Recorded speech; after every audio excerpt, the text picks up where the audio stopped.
वरदान मांगा। कहा कि गुरु एक वरदान दीजिए हमें, आपसे शुद्ध कोई कुछ नहीं मांगा, हमें बालक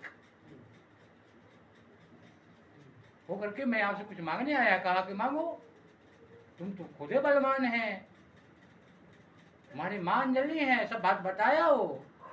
मगर वो कहा कि नहीं गुरु, एक मांगने की इच्छा करता है हमारे को। कहा मांगो।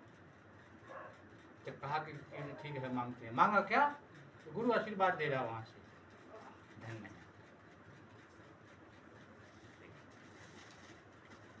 दान करे धन न घटे जो शहरों की। तो भगवान रुद्र अवतार में गुरु ने कहा कि ठीक है तुम्हारे मैं देता हूँ। पहला वरदान यही है, श्री गुरु चरण सरोरज निज मन मुकुर सुधार, वरुणो रघुवर विमल जसो जो जा गुरु फल चार। जाओ, तुम चार लोक के प्रताप है। एक प्रसंग को सुन के वो हनुमान जी बड़ी खुश हुआ, मुस्कुराए हुए आया। कहाँ पे?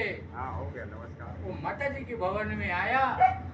माता से सुनाया कि हे माता, मैं 4 लोक घूम करके आया।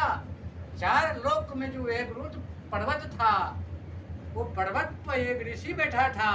वो ऋषि के नाम जो है माता जी अंजलि, वो गुरु की नाम था रुद्र अवतार, रुद्र गुरु था वो।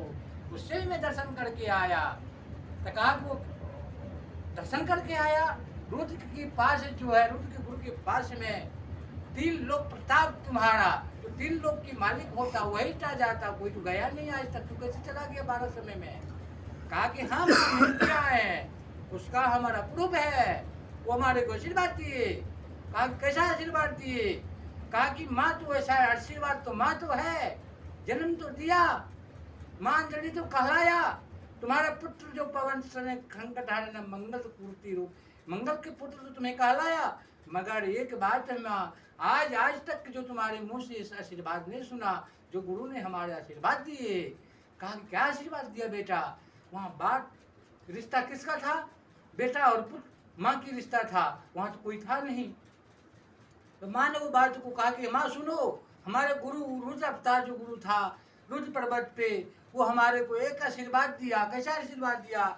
श्री गुरु चरण सरोरज निज मन मुकुर सुधार, वरनो रघुवर विमल जसो जोदा फरचाल, पवन तनय संकट हरन मंगल मूर्ति रूप, राम लखन सीता सहित हृदय बसो सुरभूप। माता अंजलि लौट के चरण पे गिर गए चरण पे। कहा माँ तू हमारे चरण पे क्यों गिरा? तू तो माँ है। कहा कि बेटा ऐसा गुरु से आज तक हम भी दर्शन नहीं किए, जो आशीर्वाद दिए आज तुम्हारे आशीर्वाद से, गुरु की आशीर्वाद की सुन करके सत्संग को मैं बड़ी प्रसन्न हुए, बड़ी आनंद